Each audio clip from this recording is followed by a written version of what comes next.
Amén. Que el Señor le bendiga, amados hermanos.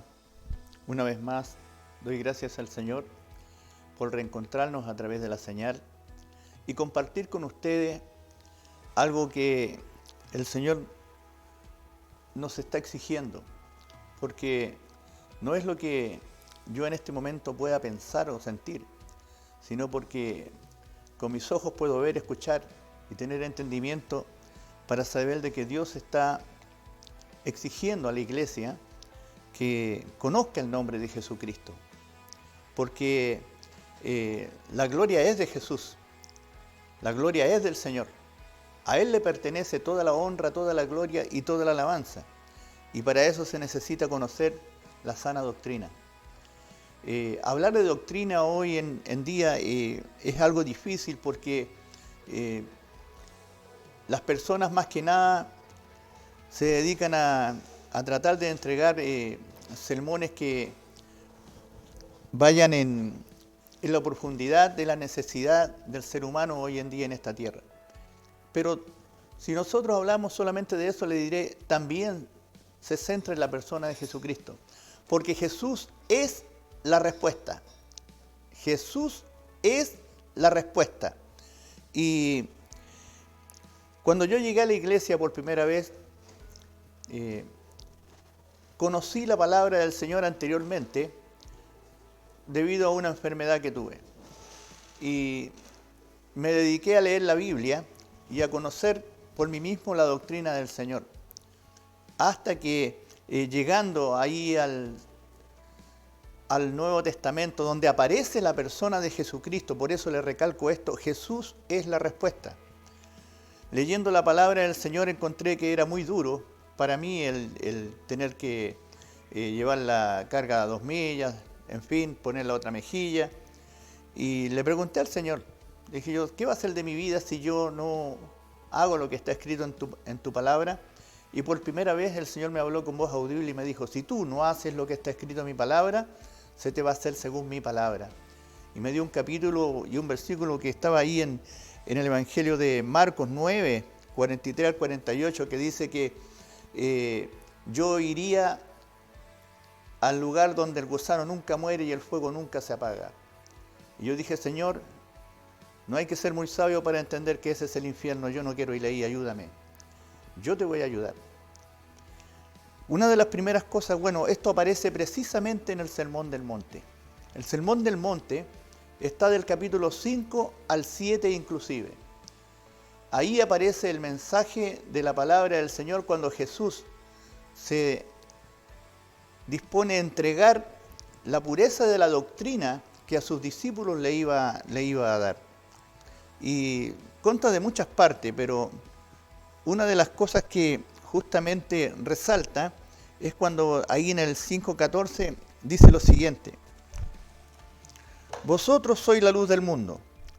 Una ciudad asentada sobre un monte no se puede esconder, ni se enciende una luz y se pone debajo de un almud, sino sobre el candelero y alumbra a todos los que están en casa. Así alumbre vuestra luz delante de los hombres, para que vean vuestras buenas obras y glorifiquen a vuestro Padre que está en los cielos. Es una de las partes más importantes, porque el Señor inmediatamente nos empieza a decir que tú y yo tenemos que ser personas de luz, seres de luz. ¿Cómo? Porque si Cristo está en ti, entonces vas a tener luz. Porque la palabra de Dios dice que la luz resplandece en las tinieblas y las tinieblas no prevalecieron contra ella.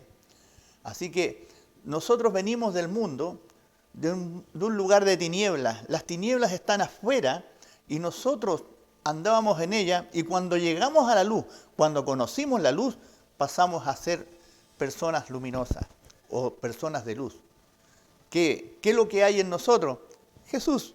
Él dijo, yo soy la luz del mundo. Muchos se adjudican el ser seres luminosos y todo lo demás, pero la luz verdadera se llama Jesucristo. Él dijo, yo soy la luz del mundo. El que cree en mí, ese verá la luz. Juan 8:12 lo dice. Él declara abiertamente de que la luz es Él. Así que si usted anda buscando un lugar donde se sienta luminoso, cosas así, porque hoy en día hay muchas doctrinas y se predican muchas cosas medias extrañas. Conoce a Jesús y vas a hacer luz. Una de las primeras cosas que quiero destacar precisamente del Sermón del Monte es esto. Tú eres luz. ¿Para quién? Para el mundo. Y dice que esa luz no se esconde en una canasta, sino que se pone en un lugar alto para que alumbre a todos los que están en casa. Palabra del Señor. Lo otro que quisiera destacar también ahí en el Sermón del Monte es la necesidad de la oración. Dios en este momento se acercan sus discípulos a Jesús y le piden que les enseñe a orar. Y Jesús nos deja esta oración modelo que es el Padre Nuestro. El Padre Nuestro. Las primeras palabras que aparece ahí, Padre Nuestro que estás en los cielos, santificado sea tu nombre. Dios es santo. Escucha esto. Dios es santo. Vénganos tu reino y hágase tu voluntad aquí en la tierra, así como en el cielo.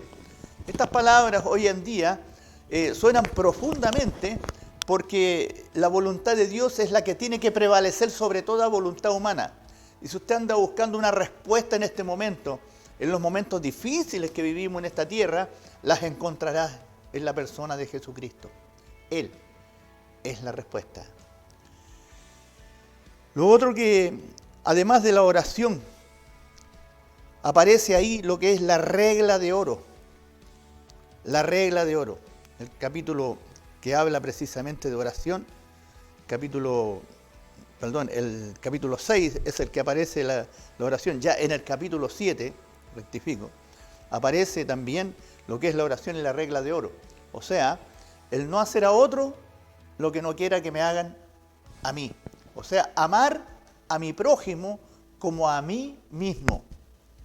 Eso también el Señor lo resalta claramente y todas estas cosas aparecen en el Sermón del Monte. Es doctrina sana, doctrina pura que le regala el Señor a su iglesia para que empecemos a caminar en este camino, porque Él también dice, yo soy el camino y la verdad y la vida, y nadie, dice, viene al Padre sino por mí.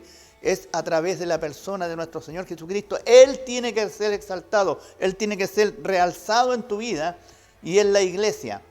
Porque el hecho de empezar a predicar doctrinas medias extrañas, mis hermanos, en la iglesia, que no van en concordancia con lo que establece la palabra de Dios, es perjudicial.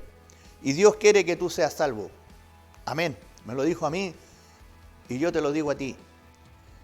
Yo no quiero que nadie se pierda, porque no quiero para mí lo que no quiero también para otros. No quiero para otros lo que no quiero que me suceda a mí. El juzgar a los demás, el Señor dice claramente que con la medida que medimos, seremos medidos. Que en las palabras que nosotros juzgamos, seremos juzgados. Entonces, Él nos llama a no juzgar a nadie. ¿A qué nos mandó el Señor? A predicar su nombre, a predicar el Evangelio, no a juzgar.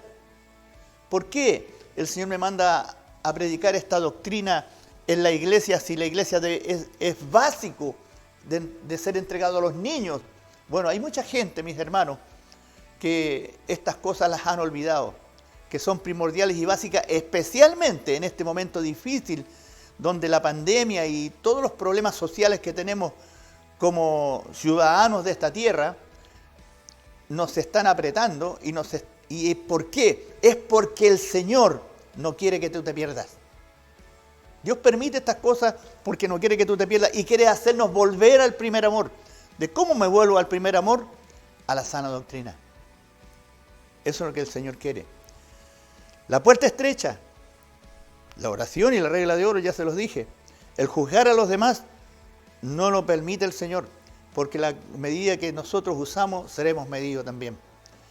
La oración dice claramente que si yo pido, recibo. En el 7:7 lo dice, pero clarito. ¿A quién debo pedirle? Al Señor Jesús, en el nombre de Jesús. Vuelvo a reiterarlo. La puerta estrecha, existen dos puertas. La puerta ancha y la puerta estrecha. Estrecha es la puerta que lleva a la salvación. y pocos son los que entran por ella. Pero ancha es la puerta que lleva a la perdición y muchos son los que van por ella. Mis hermanos, nosotros podemos ver con nuestros ojos que la puerta ancha va llena de gente.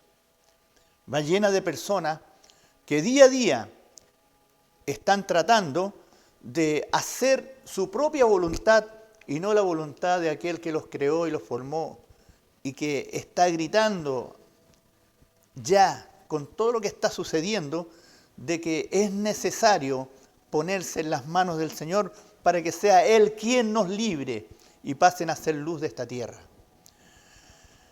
¿Cómo se conoce un hijo de Dios? Lo dice también aquí en el Sermón del Monte en el capítulo 7. ¿Cómo se conoce un hijo de Dios? En el capítulo 7, el versículo 15 en adelante, dice que por sus frutos se conoce el árbol. Por sus frutos se conoce el árbol. Claramente, dice, guardaos de los falsos profetas que vienen a nosotros con vestidos de oveja, pero por dentro son lobos rapaces, hablando de las falsas doctrinas. Por sus frutos los conoceréis. ¿Acaso se recogen uvas de los espinos o higos de los abrojos? Así todo buen árbol da buen fruto, pero el árbol malo da frutos malos. No puede el buen árbol dar malos frutos, ni el árbol malo dar frutos buenos. Todo árbol que no da buen fruto es cortado y echado en el fuego. Así que por su fruto los conoceréis. Palabra de Dios. Mis hermanos, eso de la prosperidad y de tantas cosas que se hablan. El otro día les decía lo mismo. Tienen un fundamento. Por supuesto están en la Biblia. Aquí también en el Sermón del Monte dice lo mismo. Dice, busca el reino de Dios y su justicia, y lo demás vendrá por añadidura. Nosotros somos la luz del mundo. Y tenemos que brillar para que los demás que están en oscuridad en este momento, y que muchos de ellos andan desesperados por todas partes, puedan tener un fundamento en sus vidas y lleguen a conocer a Jesús de alguna forma u otra. En lo que se refiere al camino ancho y al camino angosto, tengo una experiencia personal que todos la conocen, pero se la quiero transmitir de todas maneras.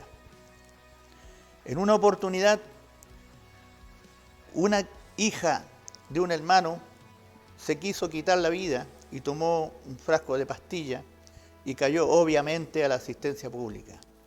Allá me llamó él que por favor fuera a orar por su hija. Llegué a la asistencia pública, cuento corto, entré a orar a ese lugar, me permitieron porque no dejaban entrar a nadie. Y cuando voy a orar por ella, el Señor me vuelve a hablar y me dice, no impongas tus manos sobre ella. Y yo dije, Señor, ¿por qué? Porque ella ha tratado de destruir el templo del Espíritu Santo. Hija, tú eres el templo de Dios y el templo de Dios no se puede destruir. El que destruye el templo de Dios, Dios le destruirá a él.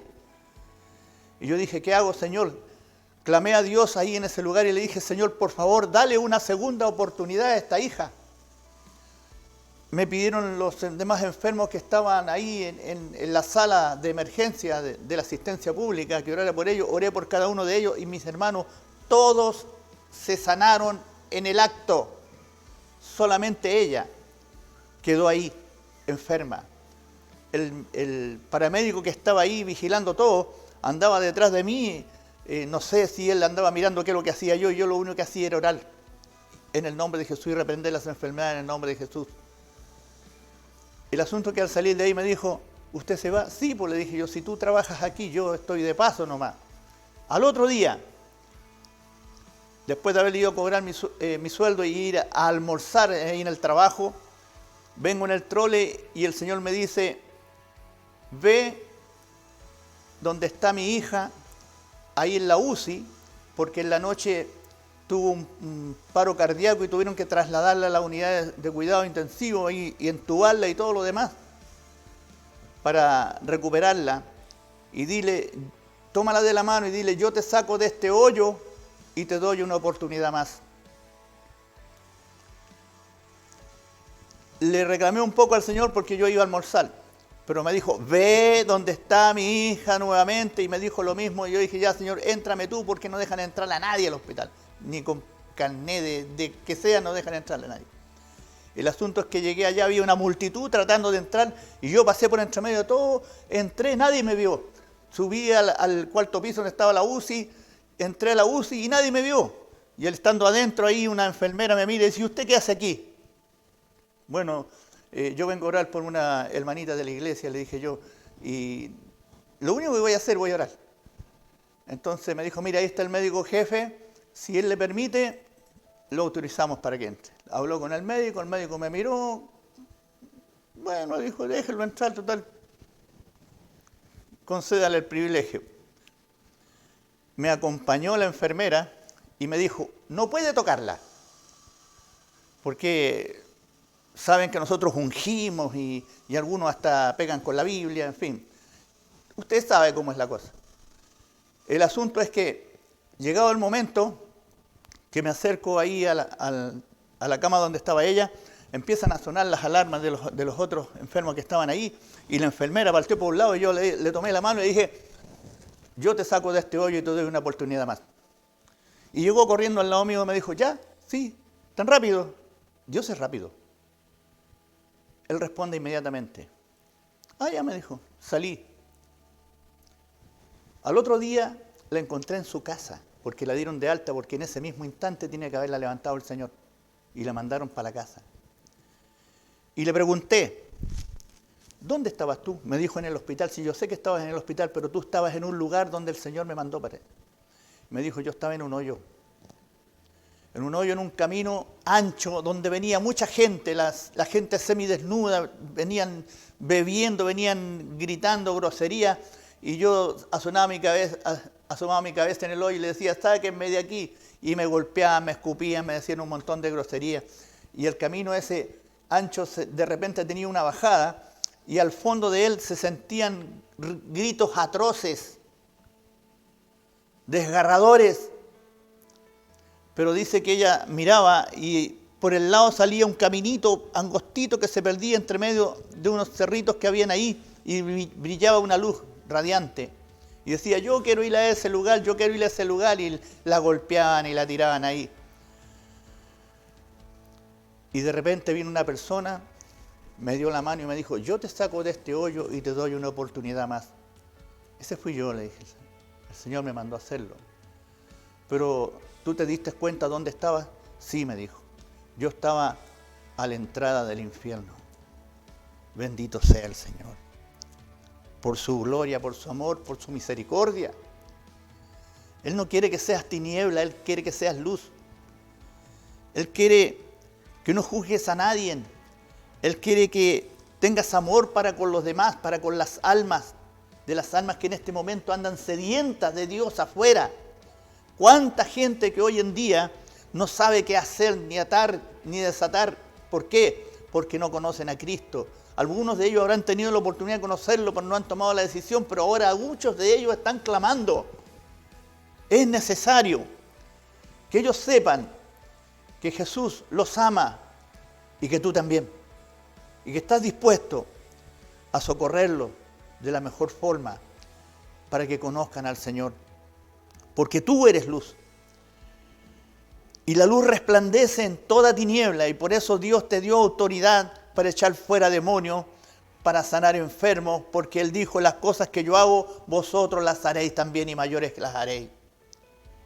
Porque yo voy al Padre. Él está en este momento intercediendo por su iglesia en este instante, pero quiere que la iglesia renueve la doctrina tan básica y elemental que Él nos dejó, como es el amar al prójimo, el no hablar mal de nadie, el orar a Dios, el conocerle a Él, de que Él es el que te hace dar frutos, y frutos verdaderos, y no de esos frutos, porque a mí me llama mucho la atención esto de los frutos.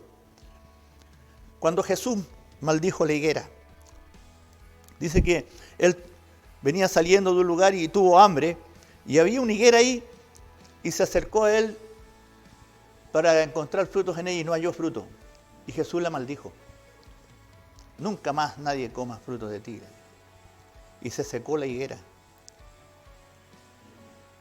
Y dice el Evangelio de Marcos, en el capítulo 11, versículo 13, dice que no era tiempo de higos cuando el Señor fue a buscar higos a la higuera. Eso quiere decir que cuando el Señor venga, quiere encontrar frutos en ti, aún fuera de tiempo. Cuando tú no sepas cuándo el momento que Él va a venir, espera hallarte a ti como una persona luminosa, una persona fructífera. Porque Él dice que el día ni la hora, nadie sabe cuándo vendrá el Señor. Podría venir ahora en medio de todo este problema que tenemos, esta pandemia, enfermedades y muerte, y muerte, y muerte, y más muerte. ¿Se gozará Dios con este espectáculo? Por supuesto que no. Pero la iglesia ha errado el blanco, mis hermanos. Sí, Dios quiere que tú y yo tengamos en mente, en nuestro corazón, el poder entregarle la gloria a Dios y no a los hombres. Al que honra, honra. Pero no endiose a las personas. Tenemos que darle honra al que sí le corresponde la honra. Pero a Dios la gloria. Solo a Él es la gloria. Y cualquier cosa que Dios haga por intermedio tuyo, mío, en cualquier lugar donde estemos, cualquier milagro que Él haga, la gloria le pertenece al Señor. Porque yo no tengo autoridad para decirle a una pulga, no saltes más y deje de saltar. Pero el Señor puede hacer que un paralítico salte, que se levante un muerto, que se sane un leproso, que un cáncer sea sanado, que una persona pueda cambiar su vida, que alguien que esté en aflicción pueda encontrar refrigerio a su alma a través de la persona de Jesucristo. Pero si no hay quien le predique, ¿quién les predicará si no hay nadie que les predique? ¿Dónde está la iglesia en este momento? Desgraciadamente estamos en nuestros hogares. Pero quiero que sepa que el Señor nos ha dado un tiempo. Una de las cosas que yo entiendo, que es Él quien nos ha dado este tiempo para que podamos abrir nuestros ojos. Y creo que una vez terminado esto, Él nos va a sacar, pero con un poder, con el poder de su Espíritu, no con un poder cualquiera, con el poder de su Espíritu, a predicar un evangelio eficaz, porque viene la gran cosecha. Muchos ya hemos entendido. Él nos ha obligado a leer la palabra de Dios. Él nos ha obligado a orar, a buscarlo a Él. Él nos está obligando a tener paciencia, a tener paz, porque estando en los hogares empiezan a suceder muchas cosas, pero tenemos que tener paz, tenemos que amar a nuestros hermanos, a nuestros hijos, nuestros sobrinos, nietos, en fin, porque hay promesa para ellos como para ti. En todo lugar dice la palabra de Dios que el Señor tiene misericordia hasta la tercera y cuarta generación. Y cuando nos dice, cree en el Señor Jesucristo y serás salvo tú y tu casa, no está mintiendo cuando lo dice. ¿Y quién es tu casa?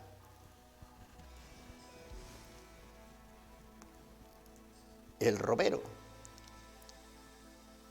El último auto que te compraste. El televisor de medio muro.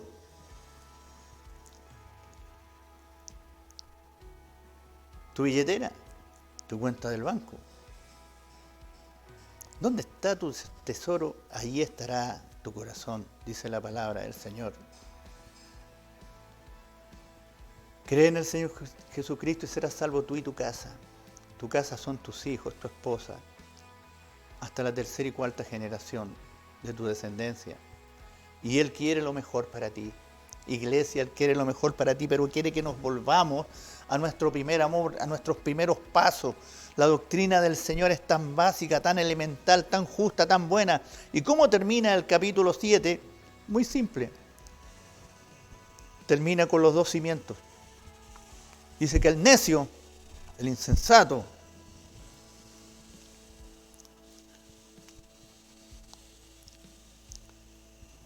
edificó su casa sobre la arena. Pero el prudente vino, el sabio, el prudente, la edificó sobre la roca. Cualquiera que me oye estas palabras y las hace, está hablando de su palabra, de su consejo. Le compararé a un hombre prudente que edificó su casa sobre la roca. Descendió lluvia y vinieron ríos y soplaron viento y golpearon contra aquella casa y no cayó porque estaba fundado sobre la roca. ¿Quién es la roca? Es Cristo. La roca es Cristo. Edifica tu vida, tu casa, tu familia en la roca. Pero cualquiera que me oye estas palabras y no las hace, le compararé a un hombre insensato que edificó su casa sobre la arena. Y descendió lluvia, y vinieron ríos, y soplaron viento, y dieron con ímpetu contra aquella casa, y cayó, y fue grande su ruina. Con esto termina el Señor el Sermón del Monte del capítulo 5, cuando empieza con las bienaventuranzas y termina con esto. Es importante el Sermón del Monte, muy importante. Cuando yo llegué a la iglesia me lo hicieron leer 7 veces completo. Me hicieron leer 7 veces para ver si se me quedaba algo de lo que está escrito aquí. Gracias a Dios. Doy la gloria al Señor y no a los hombres que Él tenía ahí justamente. Y bendigo a esos hombres, sí, que me dijeron que tenía que leerlo 7 veces y aprenderme de memoria prácticamente este capítulo, porque me iba a servir mucho en mi vida espiritual y yo iba a ser un buen cristiano en todo mi recorrido. Y te lo transmito a ti. Y yo te lo he dicho antes. Lee el Sermón del Monte 7 veces para destacar estos 7 puntos que te pongo. No juzgar, la regla de oro y la oración, la puerta estrecha, por sus frutos se conoce el árbol, nosotros somos la luz del mundo y por supuesto la oración del Padre Nuestro, y termina con los cimientos. ¿Cimiento en qué? En la palabra de Dios. Cualquiera que oye estas palabras, dice, y las hace, le compararé a un hombre sabio, prudente, que edificó su casa sobre la roca. ¿Y qué significa insensato? Insensato significa, mis hermanos, conocer la verdad y no hacerlo. Conocer el método y no ponerlo por obra. Conocer todo lo que en este momento el consejo de Dios está diciendo y simplemente decirlo, no, es que yo creo que de esta otra forma será mejor. De ninguna otra forma, te lo aseguro, si no es a la manera de Dios. Construyamos nuestra casa, ahí en tu hogar, donde sea, en la roca sólida que se llama Jesucristo. Porque el Señor, quiero decirte que te quiere usar y te va a usar bien, te va a usar de una manera sobrenatural, porque lo que viene va a ser la gran cosecha, porque el avivamiento del Espíritu Santo está por caer sobre esta tierra, porque la venida del Señor es inminente. Cristo viene, Cristo viene, Cristo viene. Por eso el Señor nos tiene ahí de cabezas buscando la manera de poder subsistir y sobrevivir en estos momentos difíciles, porque Él quiere que te sumerjas en la persona de Jesucristo. Él es la luz del mundo y tú eres luz. Y dice la palabra de Dios que la luz resplandece en las tinieblas no prevalecieron contra ella. Llámese pandemia, llámese problema, llámese catástrofe, lo que sea. El Señor tiene la respuesta.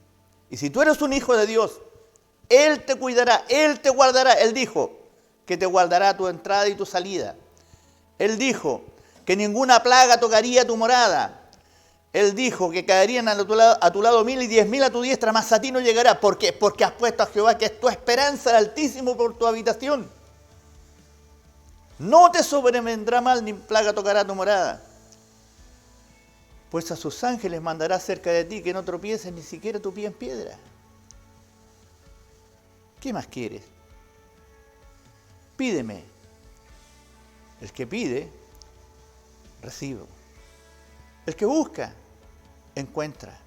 Al que llama, se le abrirá. ¿Dónde están los problemas para un hijo de Dios? En ninguna parte. Tú siempre vas a hacer bendición en todo lugar y en todo momento. Toda la gloria le pertenece a Él. Cuando tú veas que el Señor te comienza a usar, glorifica a Dios. Cuando veas que Dios te comienza a proveer, glorifica a Dios. Cuando veas que el Señor te sana o sana a alguien, glorifica a Dios. Porque es Él el que lo hace. Nosotros hemos entrado en sus labores. Y eso es lo que Dios quiere. Que tú resplandezcas. Porque ningún espíritu oscuro, ningún espíritu inmundo se va a atrever a acercarte a ti porque tú eres luz, irradias luz. ¿Por qué? Porque Cristo está en ti. No eres tú el luminoso, sino el Señor que va contigo. Porque dijo, yo soy la luz del mundo y el que en mí cree no andará más en tiniebla, sino que tendrá la luz de la vida. Que Dios te guarde y te bendiga, iglesia.